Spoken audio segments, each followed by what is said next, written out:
Otro ejemplo de discordancia entre los evangelios, la purificación del templo de Jerusalén, puesta por los sinópticos al final de la vida de Jesús, pero por Juan al inicio. Supongo que la explicación de Agustín debe ser, bueno, él purificó el templo 2 veces. Me parece más sencillo, más verosímil pensar que lo hizo solo una vez. Pero ¿acaso es posible saber cuándo? Aquí hay que tomar en cuenta el esquema común de los evangelios sinópticos. En los evangelios sinópticos, entonces Jesús empieza su misión en Galilea y sube a Jerusalén una sola vez al final. Termina su enseñanza en Jerusalén y padece la muerte y resucita. En los sinópticos, entonces, Jesús sube una sola vez.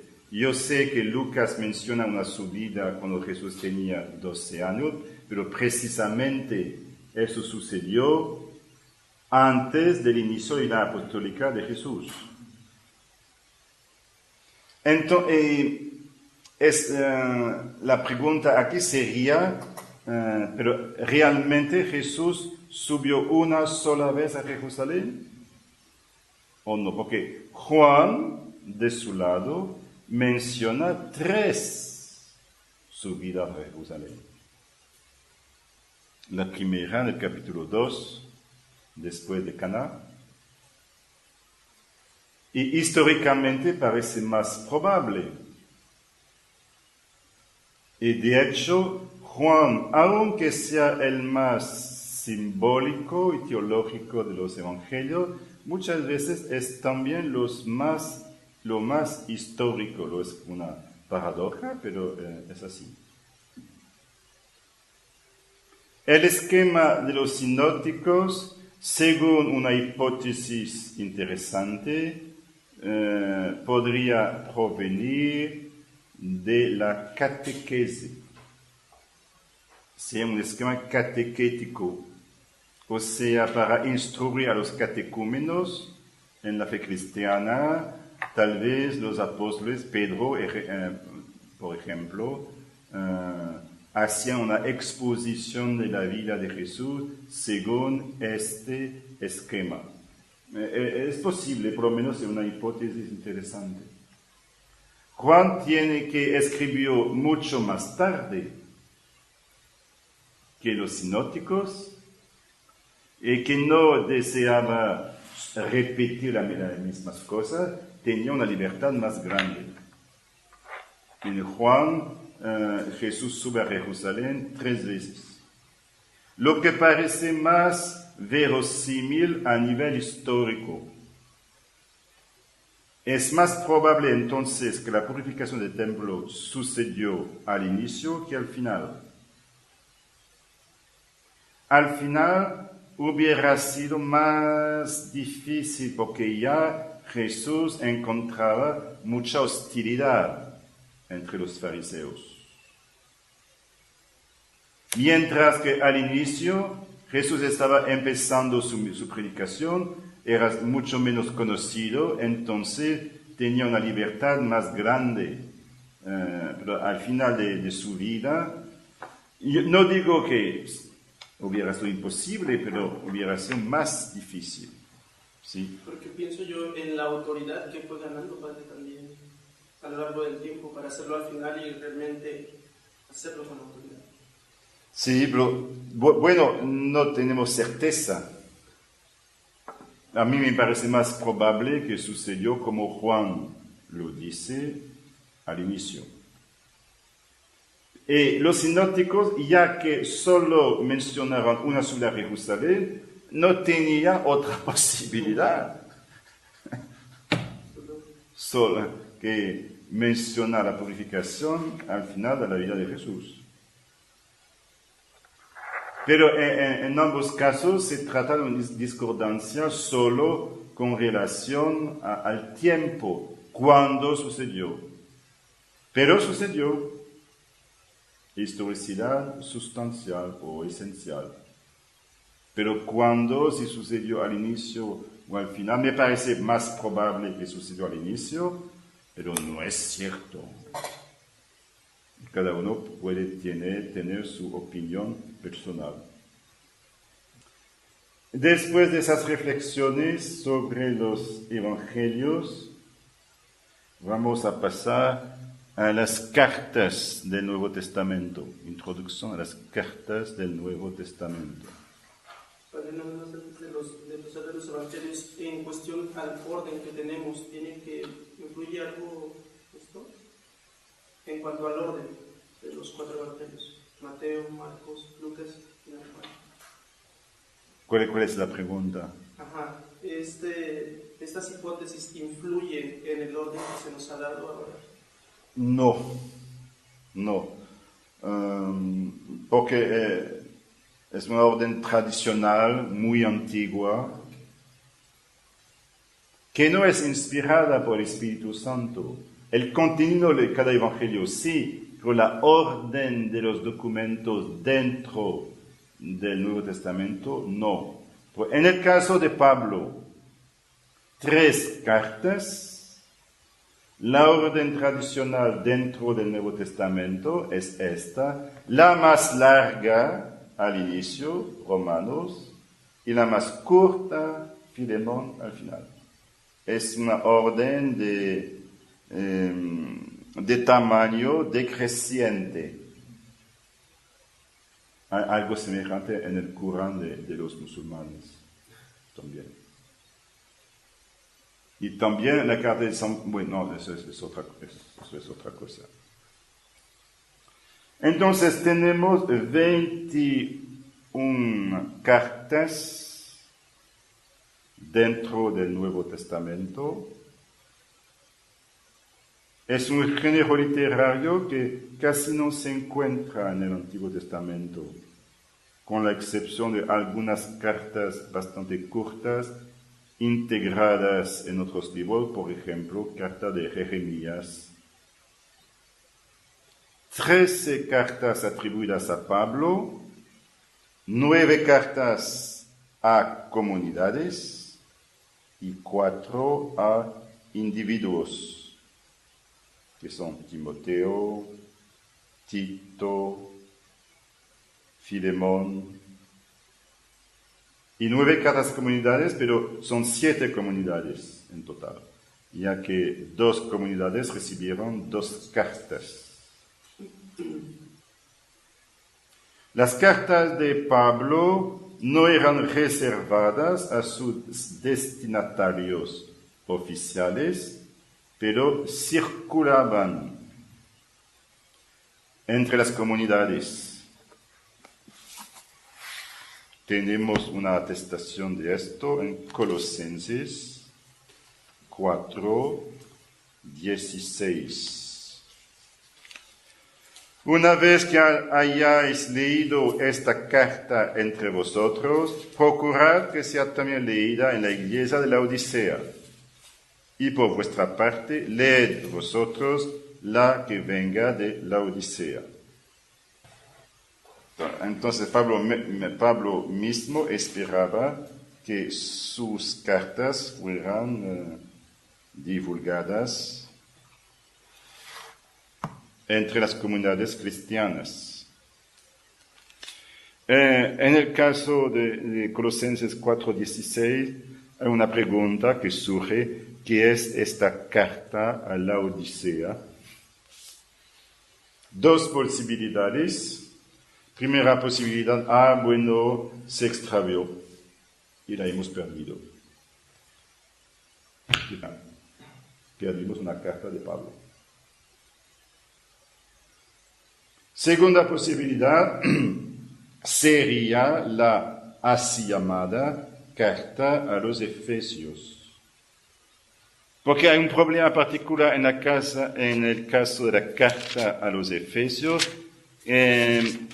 esa carta no menciona destinatarios, lo que es una excepción en las cartas de San Pablo.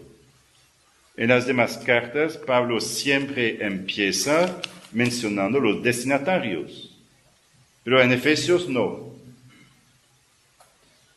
Una hipótesis moderna consiste en decir que Efesios sería como un tipo de encíclica, o sea, una carta circularia.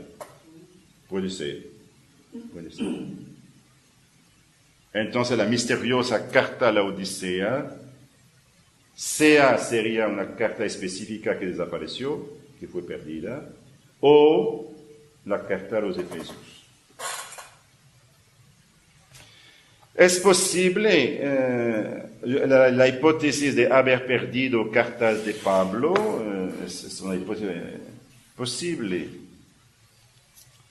Primera Corintios 5:9 parece referirse a una carta perdida, perdida para nosotros.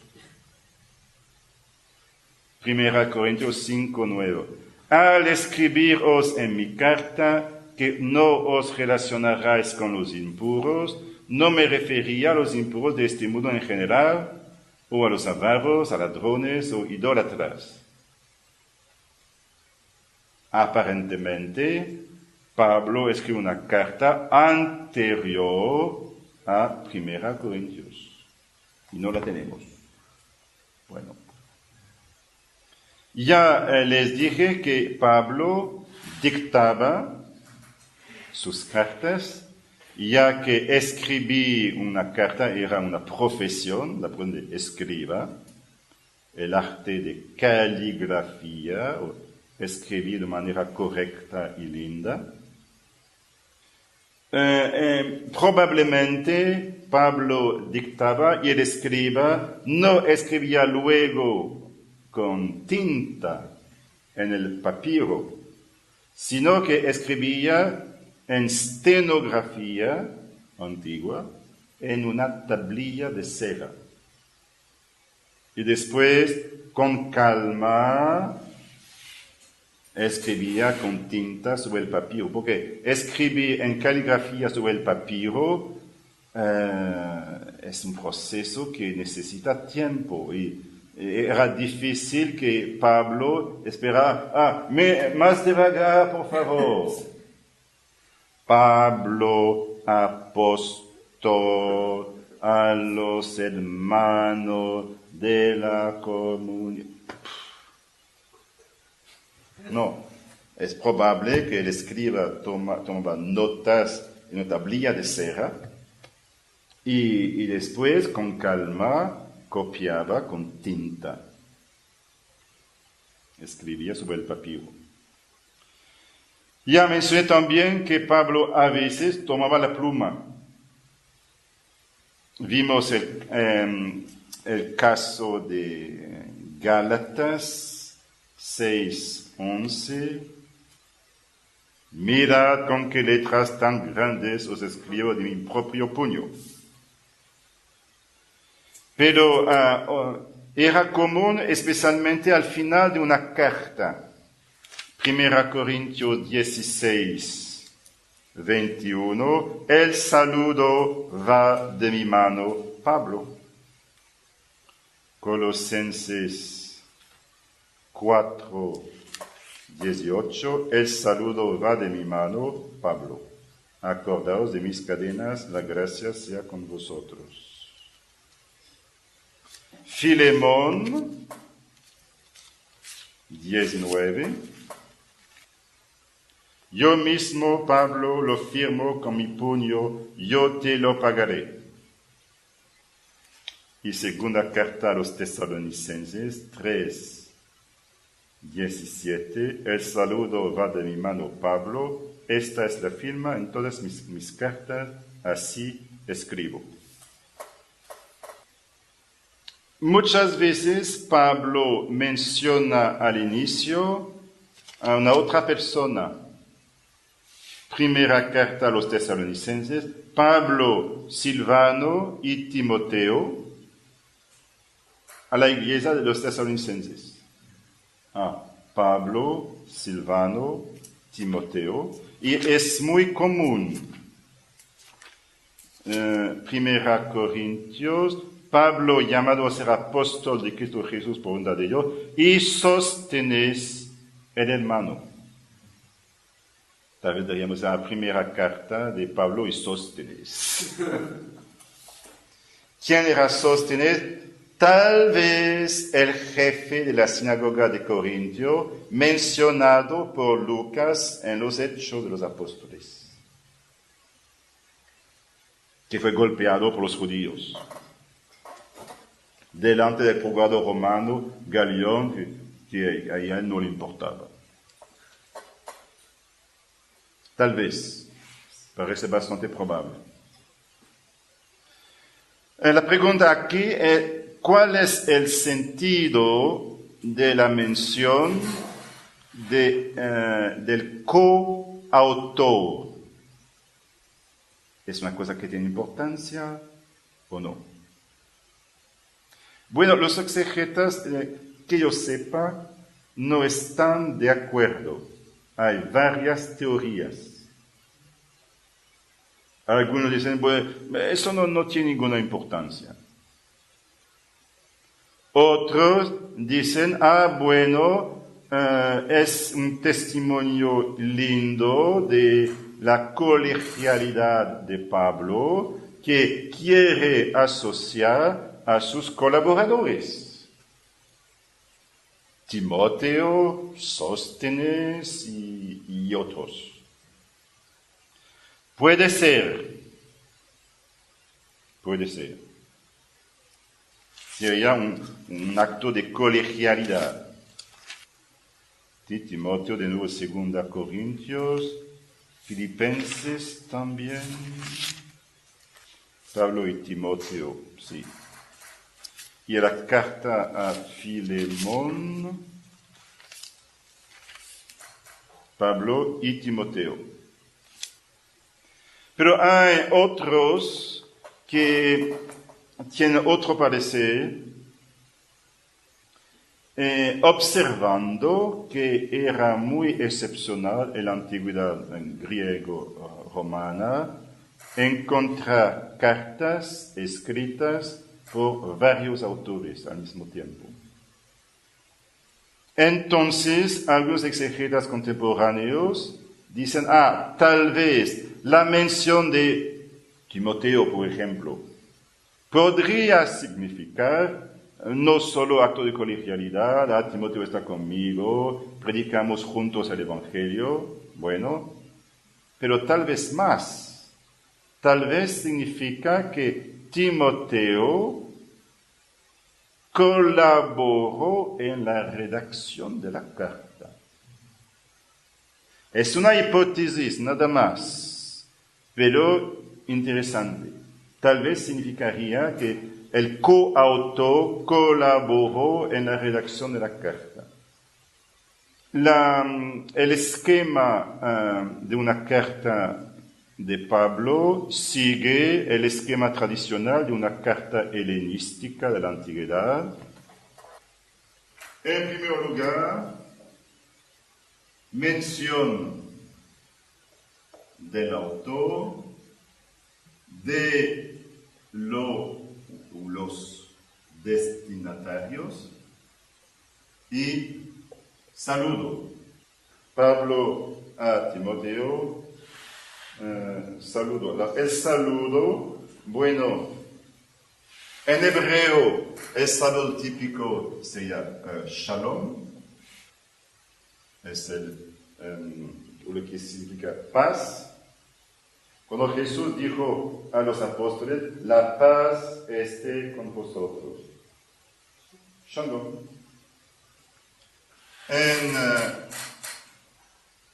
En griego se llama chaire, es un saludo y al mismo tiempo un voto de alegría, porque es la misma raíz que jara, la alegría. Lo encontramos, por ejemplo, en la historia de la Anunciación en Lucas, la primera palabra de Gabriel, Jaire. Bueno, en latín sería ave. Segundo punto, en la carta helenística, acción de gracias.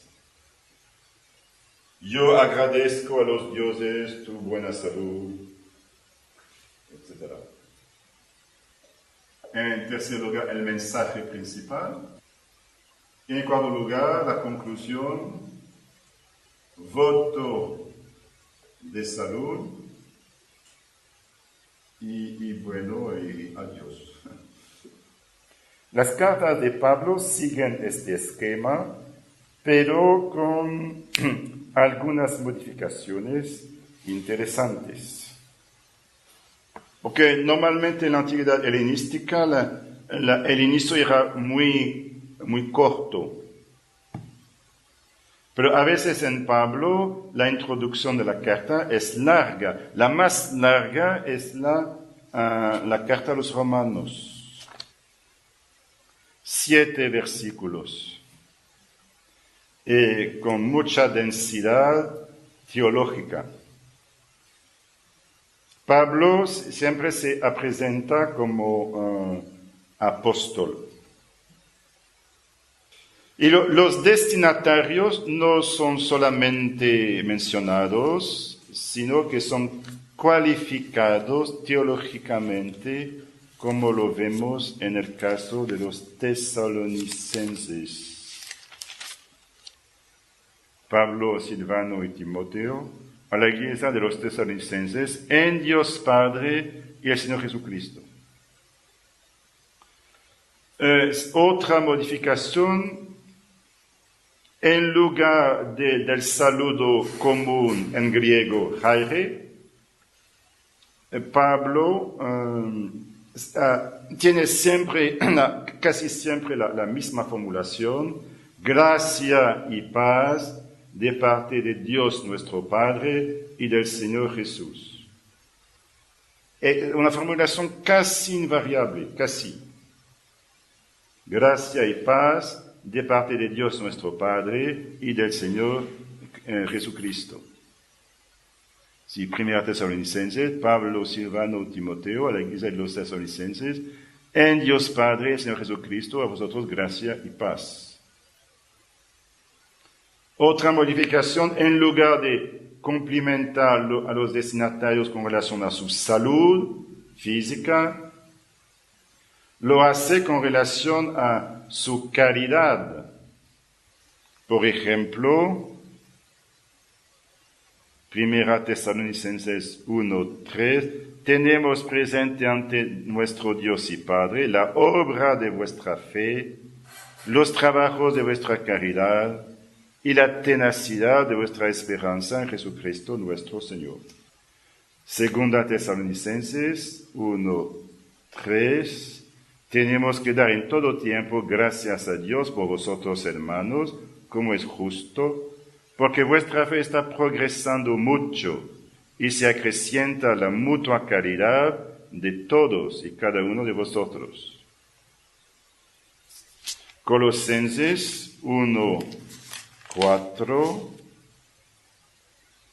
1:3, damos gracias sin cesar a Dios Padre nuestro Señor Jesucristo por vosotros, al tener noticia de vuestra fe en Cristo Jesús y la caridad que tenéis con todos los santos, a causa de la esperanza que os está reservada en los cielos.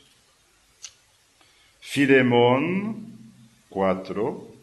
Doy gracias sin cesar a mi Dios, recordándote mis oraciones, pues tengo noticia de tu caridad y de tu fe para con el Señor Jesús y para bien de todos los santos. La formulación final de votos, en general, viene después de una oración de intercesión. Por ejemplo, 1 Tesalonicenses 5, 23, que Él, el Dios de la paz, os santifique plenamente y que todo vuestro ser, el espíritu, el alma y el cuerpo, se conserve sin mancha hasta la venida de nuestro Señor Jesucristo. Fiel es Él que os llama y es Él quien lo hará. Hermanos, orad también por nosotros. Y hay una bendición final. Saludad a todos los hermanos con el beso santo. Os conjuro por el Señor que esta carta sea leída a todos los hermanos. La gracia de nuestro Señor Jesucristo sea con vosotros. Estaba diciendo que encontramos en general una acción de gracias al inicio, pero encontramos una excepción. Gálatas.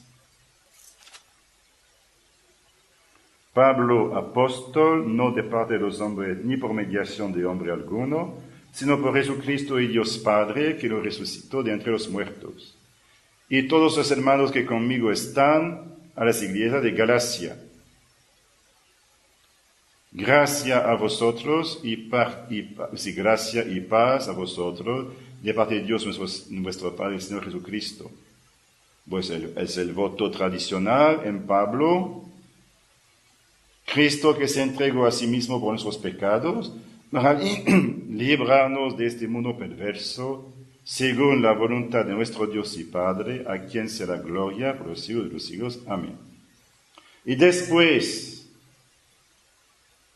podríamos esperar una acción de gracias. Doy gracias a mi Dios por vuestra fe, etc. En absoluto. Me maravillo de que abandonando al que os llamó la gracia de Cristo, os paséis tan pronto a otro evangelio. No hay acción de gracias para los Gálatas en esta carta. ¿Por qué? Porque Pablo está muy enojado en esta carta. Por lo menos al inicio, porque progresivamente se calma. Pero al inicio está en una santa cólera. Es una santa cólera. Por lo que había sucedido en la iglesia de los Gálatas, que ellos habían acogido a predicadores viniendo de Jerusalén, que les decían, ustedes deben practicar la ley de Moisés, etcétera, etcétera, y siguieron a aquellos predicadores, y eso enojó mucho a Pablo. Ahora, no sé si ustedes ya tienen la cronología de los escritos del Nuevo Testamento. Sí. Vamos a consultarla. Y veremos la próxima vez también lo que significa el problema de la autenticidad. Sí, yo puse varias columnas en esta cronología. Una columna fecha, posición común, o sea, la datación más común hoy en día. Y una fecha alternativa que viene de un exegeta ahora fallecido, Philippe Roland. Y a veces hay diferencia muy grande. Para algunas cartas no. Por ejemplo, Romanos están de acuerdo, más o menos, escrita entre 55 y 58, ¿sí? O Primera Tesalonicenses, entre 50 y 51, ¿sí? Pero a veces hay diferencia muy grande. Por ejemplo, Efesios, posición común cerca de 90, posición del padre Roland, invierno de 59 a 60. Pero yo quise mencionar dos dataciones alternativas para que sepan que hay una posición común hoy en día, pero que tenemos también exegetas que tienen otra perspectiva. No es estrictamente un punto de fe. Lo que es más delicado y que veremos más en detalles la próxima vez es el problema de la autenticidad. Tal vez yo voy por lo menos a empezar sobre este tema. La autenticidad tiene a ver con la identidad del autor humano. O sea, debemos distinguir entre canonicidad y autenticidad. No es lo mismo. Canonicidad. El autor principal es el Espíritu Santo. Autor principal. Autenticidad tiene que ver con la identidad del autor humano. ¿Quién escribió esta carta inspirada por el Espíritu Santo? Tomemos una carta de Pablo. Decir que la carta a los romanos es auténtica significa decir que fue escrita por Pablo y no por otra persona. El autor humano de, digamos, romanos es realmente Pablo. Y entonces la carta a los romanos es auténtica. Pero sucede hoy en día que muchos exegetas nos dicen, miren, muchas cartas de Pablo que están en el Nuevo Testamento no son auténticas. ¿Verdad? ¿Qué dice la Iglesia? No dice nada. O sea, la Iglesia se compromete para la canonicidad. Es el canon. Dicen todas las cartas del Nuevo Testamento tienen como autor principal el Espíritu Santo. Pero ¿quién escribió como instrumento humano? Y por eso la última columna de esta cronología menciona la posición común, no es la mía, pero la posición común entre los exegetas contemporáneos. Dicen, por ejemplo, que la carta a los romanos es auténtica, las cartas a los corintios son auténticas, Filipenses, Filemón, Primera Tesalonicenses, sí. Pero Colosenses, Efesios, Segunda Tesalonicenses y aún más problemáticos los casos de Timoteo y Tito. Por eso yo he escrito, a veces sí, o sea, toda la gente está de acuerdo, Romano fue escrita por Pablo. Otras veces discutida, segunda carta a los tesalonicenses, ¿es de Pablo o de otra persona? Difícil. Y a veces no, segunda carta a Timoteo, no puede ser de Pablo. Bueno, verdad. Es el problema de la autenticidad. La autenticidad en sí misma no tiene directamente a ver con la fe, pero del otro lado no es una cosa sin importancia. Porque si decimos, por ejemplo, que la segunda carta a los tesalonicenses no fue escrita por Pablo, sino por ejemplo, por un discípulo. Surge la tentación de despreciarla.